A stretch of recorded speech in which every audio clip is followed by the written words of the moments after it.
आज तक रेडियो सुनता है सारा जहां।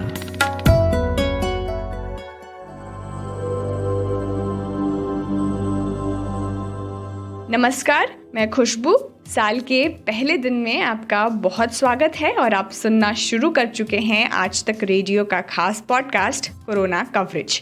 इस पॉडकास्ट में कवर किए जाते हैं वो सारी खबरें जो कोरोना से जुड़ी हैं, मेडिकल रिसर्च, वैक्सीन अपडेट्स, घटते बढ़ते केसेस और भी बहुत कुछ, सिर्फ और सिर्फ इसलिए ताकि आप रहे अप टू डेट। चलिए फिर आज का सिलसिला शुरू करते हैं। आज समझेंगे फाइजर वैक्सीन को WHO से मिली इमरजेंसी यूज़ का मतलब क्या है। पब्लिक हेल्थ इंग्लैंड और नेशनल हेल्थ सर्विस ने सुपरमार्केट्स को रिस्कीस्ट जगहों में से एक माना है। आखिर क्यों सुपरमार्केट में कोरोना से इन्फेक्टेड होने का खतरा बढ़ जाता है, ये समझेंगे। अंत में आज आपकी मुलाकात पवन शर्मा से करवाएंगे, जो कोरोना सर्वाइवर होने के साथ साथ एक कोरोना वॉरियर भी हैं। लेकिन उससे पहले देश दुनिया से आई कोरोना अपडेट्स को सुनिए।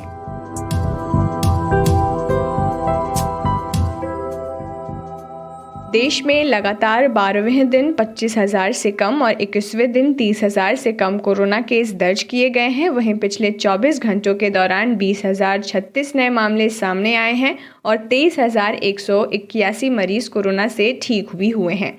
वहीं 256 लोगों की मौत हुई है। इसी के साथ भारत में कोरोना के कुल मामले बढ़कर 1,02,86,000 हो गए हैं। देश में एक्टिव केसेस की संख्या घटकर 2,54,000 हो गई है। दुनिया भर में आज लगातार दूसरे दिन 7 लाख से ज़्यादा नए मामले सामने आए हैं और 13,032 कोरोना मरीजों की मौत हुई है। कोरोना वायरस के नए स्ट्रेन ने चीन में भी दस्तक दे दी है। ब्रिटेन से लौटी 23 साल की एक महिला में कोरोना का नया स्ट्रेन मिला है। बता दें कि कोरोना वायरस का नया स्ट्रेन ब्रिटेन में सबसे पहले सामने आया था। उसके बाद यह स्ट्रेन दुनिया के अन्य देशों में भी फैल रहा है। दिल्ली के मुख्यमंत्री अरविंद केजरीवाल ने न्यू ईयर के संदेश में कोविड-19 को मानव जाति की सबसे बड़ी महामारी बताते हुए कहा है कि अभी सिर्फ ये साल गया है, कोरोना नहीं गया। हमें सावधानी बरतनी है। उम्मीद है जल्द भारत में वैक्सीन आ जाएगी। कोरोना की महामारी के कारण मुंबई में 5 जनवरी तक नाइट कर्फ्यू लागू है। मुंबई पुलिस ने धारा 144 लागू की है। इसका असर देखने को भी मिला। नए साल के स्वागत के लिए जिन जगहों पर लोगों का जमघट लगा रहता था, वहां सन्नाटा पसरा नजर आया। यूके से लौटे 45 लोगों का बिहार में पता नहीं चल पा रहा है। 21 नवंबर से 21 दिसंबर के बीच बिहार में 226 पैसेंजर्स यूके से भारत लौटे थे। वहीं खोज निकाले गए 181 पैसेंजर्स में से 101 का कोविड-19 टेस्ट नेगेटिव आया है। झारखंड के धनबाद से एक हैरान कर देने वाला मामला सामने आया है, जहां पर कोरोना पॉजिटिव मरीजों को 400 रुपये में नेगेटिव रिपोर्ट देने का बड़ा खेल चल रहा था। पैथकाइन लैब में गलत तरीके से कोरोना संक्रमित मरीजों की एंट्री हो रही थी। इसके बाद पॉजिटिव रिपोर्ट नेगेटिव कर दी जा रही थी। और पड़ोसी मुल्क पाकिस्तान चीन की सिनोफार्म वैक्सीन के 12 लाख डोज खरीद सकता है। वहां फ्रंटलाइन वर्कर्स को 2021 की पहली तिमाही में फ्री वैक्सीन लगाई जाएगी।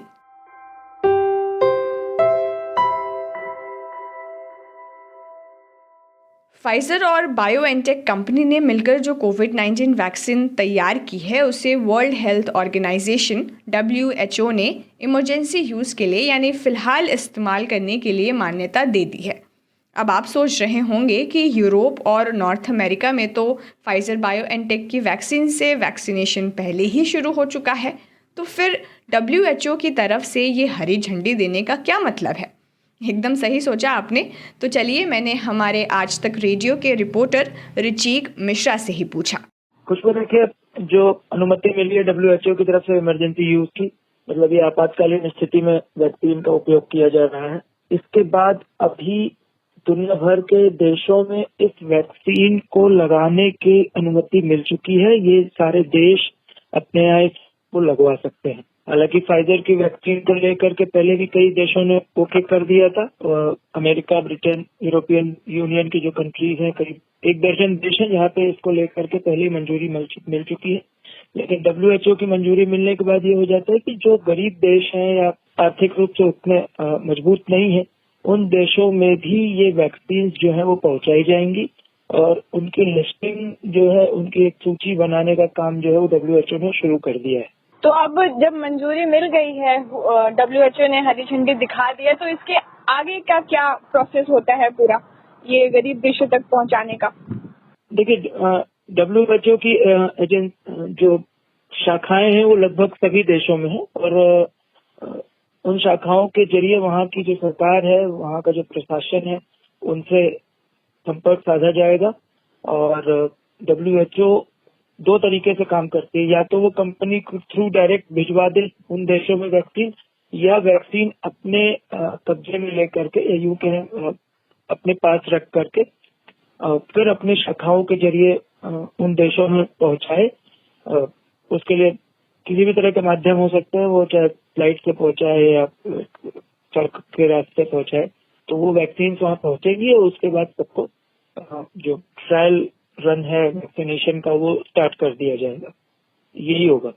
जो फाइजर वैक्सीन है उसकी इफेक्टिवनेस पे बात करते हैं, तो वो कितनी इफेक्टिव है और कितनी इसको कारगर जो है मानी जा सकती है?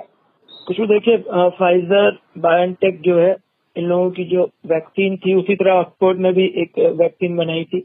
अलग अलग फार्मास्यूटिकल कंपनीज ये दावा कर रहे हैं कि उनकी वैक्सीन जो है वो 90 to 97% तक प्रभावी है।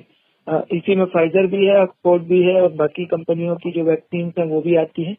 अगर 90 to 95% प्रभावी है, बाकी के जो परसेंटेज बच जाते हैं, अगर उसमें कुछ साइड इफेक्ट्स आते हैं तो वो मामूली साइड इफेक्ट्स किसी भी वैक्सीन के लगने के बाद देखने को मिलते हैं। जैसे आप कभी देखो कि छोटे बच्चों को वैक्सीन लगते हैं तो कभी फीवर आ जाता है, या थोड़ा सा जहाँ पे वैक्सीन लगा है वहाँ पे एक स्वेलिंग आ जाती है।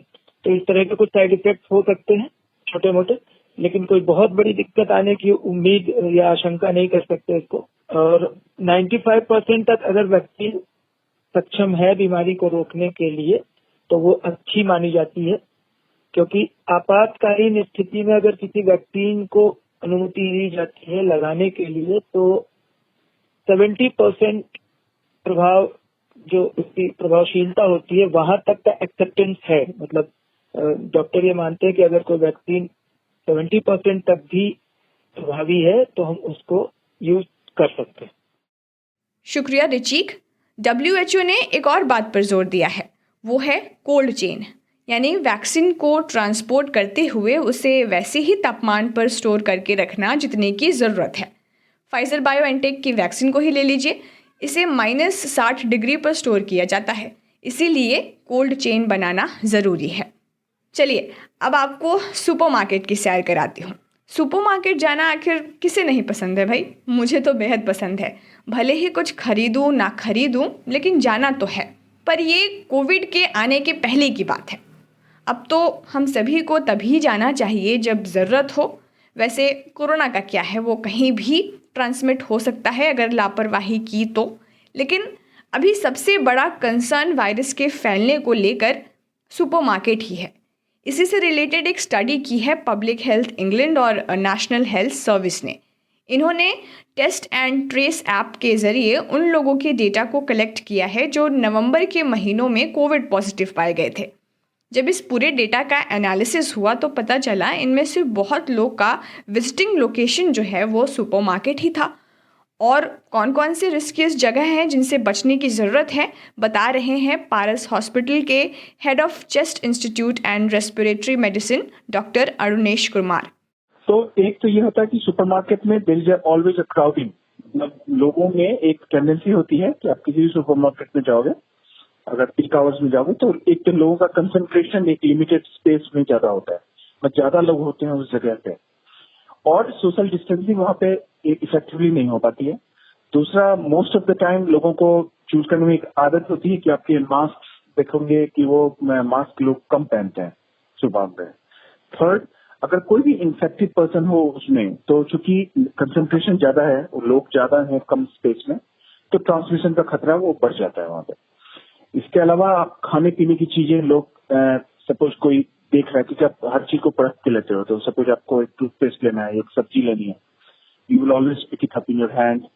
उसमें अगर कोई खांसी हो रही है, किसी ने मास्क नहीं पहना हुआ है, तो उस बाइट टच ऑल्सो आपके ट्रांसमिशन का नंबर बढ़ेगा, क्योंकि हम कोरोना के केस में देखा जाता है कि फोमाइट जैसे किसी ने छींका वहां पे, या किसी के नाक से नीचे वाटरिंग हो रही है, उसमें वो नाक छुआ, फिर कोई रखी हुई चीजें छुई, फिर आप वही चीज आप दोबारा परखने के लिए उठाते हो।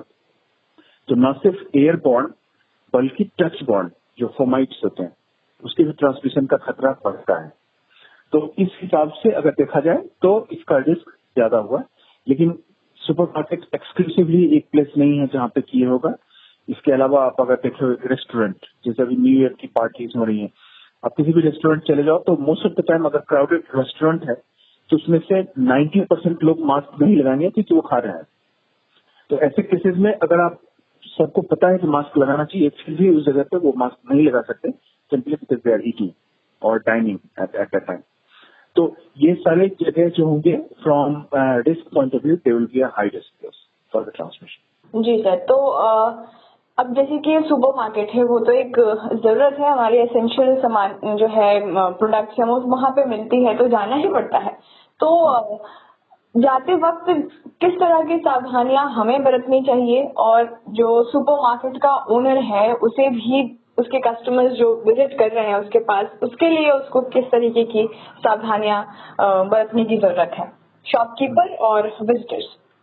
तो एक तो हम लोग ये कर सकते हैं कि एक समय में, जैसे बहुत सारी दुकानों में मैंने देखा भी था यहाँ पे जनरल स्टोर्स में, कि आप एक समय में कितने लोग रह सकते हैं। तो डिपेंडिंग ऑन द एरिया वो एक डिटरमिन कर सकते हैं कि कितने एक समय में इससे ज्यादा लोग अलाउ ना करें। सो सपोज कोई कस्टमर अंदर शॉपिंग कर रहा है और लग रहा है कि वहाँ पे सोशल डिस्टेंसिंग मेंटेन नहीं हो रही है, तो नए कस्टमर को एंटर ना करने दें, जिससे जब तक कि पुराने वाले जो है वो खाली ना कर दें। तो जैसे सपोज कोई 100 स्क्वायर फीट का एरिया है तो उसमें एक फिक्स नंबर, जैसे एक डिस्टेंस के हिसाब से कैलकुलेट करके रखें कि एक समय में 25 लोगों से ज्यादा उसमें नहीं अलाउ करेंगे।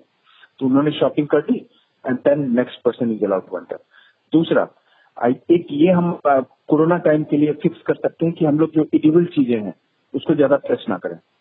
तो सपोज मुझे वो लेना है तो आप देख लो, एंड जो डिफरेंट टच ना करके दुकानदार की तरफ से they can allow people to show कि हाँ ये इसका है और मैं आपको पैक करके दे रहा हूँ, so that people unnecessarily don't touch each and everything. और तीसरा, लोगों में खुद अपने हम पर्सनल लेवल पे ये देखना चाहिए कि अगर कहीं पे ज्यादा भीड़ है तो अवॉइड करिए, वहां थोड़ी देर रुक जाइए। और मास्क जो पर्टिकुलरली जो कोरोना स्पेसिफिक जो प्रिकॉशंस हैं उसको मेंटेन करिए। नहीं भूलना चाहिए कि वहां पे जा रहे हैं तो मास्क हटा लिया। तो इस पे ज्यादा ध्यान देने की जरूरत है। तो एक तो है crowd control mechanism has to be very stringent that any given time उस नंबर से ज्यादा लोगों को ना अलाउ करें, और जिसको क्राउड रैशनिंग बोलते हैं। तो crowd rationing has to be there, और वहां पे क्योंकि हर जगह तो एंट्री और एग्जिट पे गार्ड्स होते हैं, तो इसको थोड़ा सा ये लोग कोरोना जब तक ये चल रहा है तब तक इसको हम लोग एनफोर्स किया जा सकता है कि उस नंबर से ज्यादा लोगों को ना एंट्री मिले एट ए गिवन टाइम।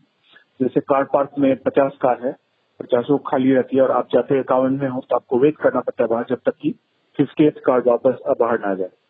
वही चीज हम लोग वहां भी कर सकते हैं।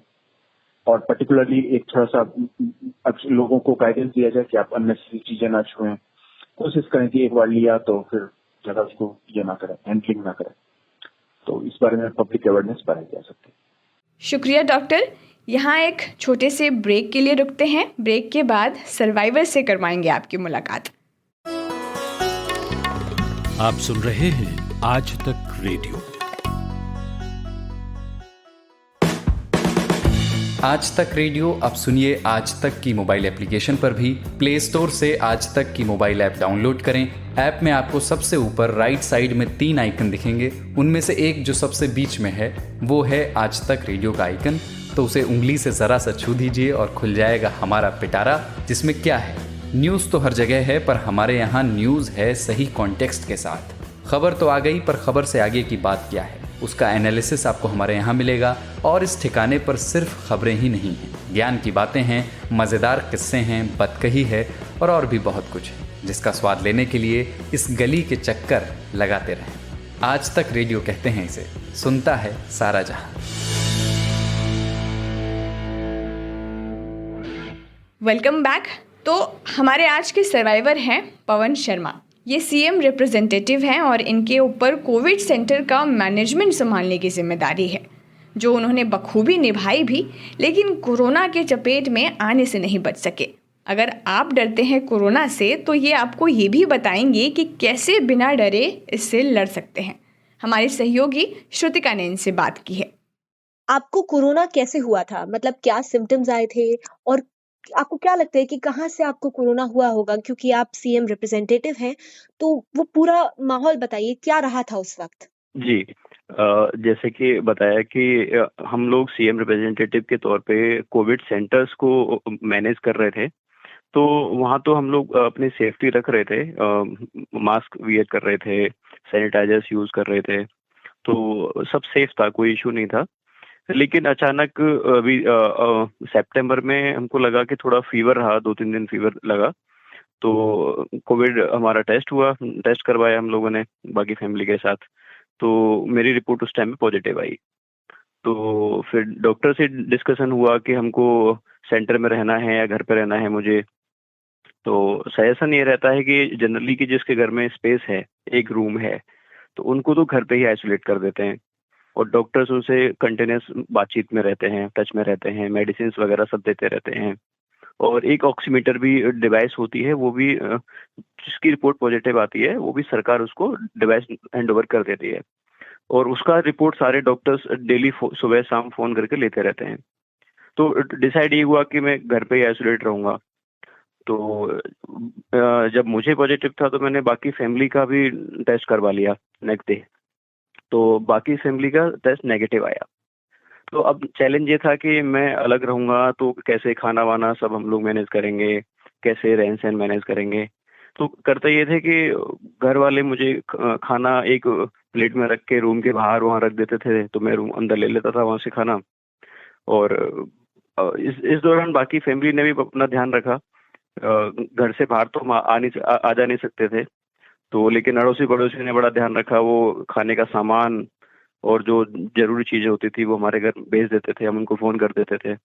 ये बड़ा सपोर्ट रहा आसपास के लोगों का। जी, तो सर ये बताइए कि जो आप ये तो आपने कोरोना के बारे में बताया कि जब आपको कोरोना हुआ, आप जी। क्योंकि सीएम रिप्रेजेंटेटिव हैं, तो वहाँ पर किसी तरीके का चैलेंज आपने फेस किया हो?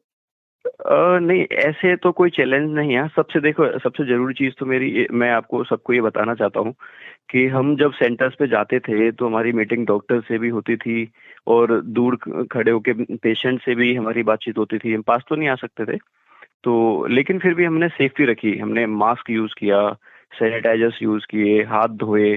तो वो सेफ्टी थी। उस दौरान हमको कोरोना नहीं हुआ क्योंकि हम डे 1 से हम सब लोग वहाँ पे लगे हुए थे। लेकिन जब देखिए मुझे कोरोना हुआ, मतलब कहीं एक चूक रह गई होगी, तो हुआ तो वो सितंबर के महीने में हुआ। मतलब मार्च से लेकर सितंबर तक हमने प्रॉपर सारा सब कुछ अपने आप को सेफ रखा, तो कोई दिक्कत नहीं आई। तो लेकिन जब हुआ तो उसके बाद में हमको लगा कि बाकी लोगों को, घर वालों को लगा कि जी ये कोरोना हो गया, अब कैसे होगा। लेकिन सबसे देखो जरूरी इसमें चीज क्या है, कभी भी आपको पॉजिटिव रहना है। जब से आपको हुआ है तब से लेकर रिकवर होते हैं तब तक जितना पॉजिटिव रहेंगे, जितना आपके लिए बेहतर होगा। सबसे मेन चीज तो ये है। और इसमें देखो डॉक्टर्स वगैरह मेडिसिन तो अपना प्रॉपर देते ही हैं। उसके साथ साथ मुझे मतलब मेरा पर्सनल सजेशन ये है कि जैसे योगा जैसे लोग करते हैं, आप अमूमन हम सब लोगों के घर में योगा करते हैं सुबह सुबह 10-15 मिनट। आप योगा करिए और सबसे बड़ी चीज पॉजिटिव रहिए। और ये कोई बड़ी चीज नहीं है ये सब। अब दिक्कत हमको शुरुआत में थी, उस टाइम पे हमको डॉक्टर्स को कुछ पता नहीं था। डॉक्टर्स अपना नई चीज उनके लिए आई थी, वो जानने की कोशिश कर रहे थे। लेकिन आज हमारे डॉक्टर सबको एक आइडिया लग चुका है और ऑलमोस्ट सारे लोग ही रिकवर हो रहे हैं। बहुत एक 1% से भी नीचे रेट है जिनको की दिक्कतें आ रही हैं। पर ये सबसे बड़ी चीज है, पॉजिटिव रहें, खाना पीना अच्छा रखें और अगर आप घर से बाहर हैं तो मास्क वियर करें, सैनिटाइजर्स यूज करें। इसके अलावा कोई टेंशन वाली बात नहीं है। जी। सर अभी क्योंकि अब अभी आप कोविड से उभर चुके हैं, क्या अभी किसी तरीके का कोई सिम्पटम आपको नज़र आता हो या शरीर में किसी तरीके की परेशानी, कमज़ोरी? जी। जैसे रिकवर हो गया था मैं घर से ही आइसोलेट होके, उसके बाद कई बार ही लगता था कि वीकनेस हो रही है। अब जैसे स्टेयर्स पे ऊपर नीचे 1-2 बारी चढ़ा तो लगता था उस टाइम पे कि सांस फूल रही है, थोड़ी वीकनेस हो रही है। लेकिन वो 1-2 महीने बाद टाइम बीता, उसके बाद अब थोड़ा सा नॉर्मल हो गया। अब दिक्कत कुछ नहीं है। सबसे जरूरी चीज है पॉजिटिव रहें, खाना वाना अच्छा रखें, एक्सरसाइज करते रहें। हाँ हाँ जी। कोई राय देना चाहेंगे आप आम जनता को? देखिए, मेरा एक सुझाव है। अमूमन क्या होता है कि लोगों को फीवर हुआ या कोल्ड हुआ या टेस्ट स्मेल लॉस हुआ तो कई बार क्या उनको घबराहट होती है, कहाँ टेस्ट कराएंगे तो कैसे फिर आगे होगा ट्रीटमेंट।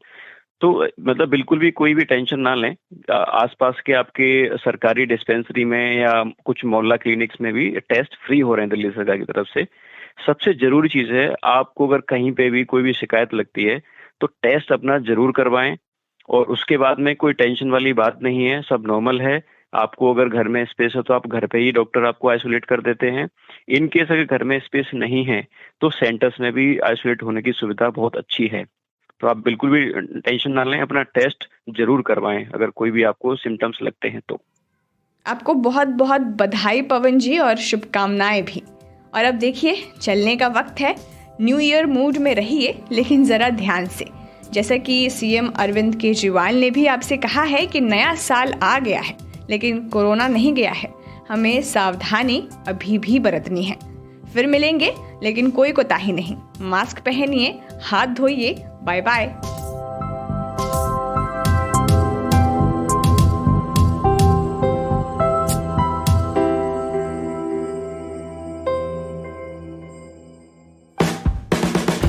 आज तक रेडियो अब सुनिए आज तक की मोबाइल एप्लीकेशन पर भी। प्ले स्टोर से आज तक की मोबाइल ऐप डाउनलोड करें। ऐप में आपको सबसे ऊपर राइट साइड में 3 आइकन दिखेंगे। उनमें से एक जो सबसे बीच में है वो है आज तक रेडियो का आइकन। तो उसे उंगली से ज़रा सा छू दीजिए और खुल जाएगा हमारा पिटारा, जिसमें क्या है, न्यूज़ तो हर जगह है पर हमारे यहाँ न्यूज़ है सही कॉन्टेक्स्ट के साथ। खबर तो आ गई पर खबर से आगे की बात क्या है, उसका एनालिसिस आपको हमारे यहाँ मिलेगा। और इस ठिकाने पर सिर्फ खबरें ही नहीं हैं, ज्ञान की बातें हैं, मज़ेदार किस्से हैं, बतकही है और भी बहुत कुछ है, जिसका स्वाद लेने के लिए इस गली के चक्कर लगाते रहें। आज तक रेडियो कहते हैं इसे, सुनता है सारा जहां।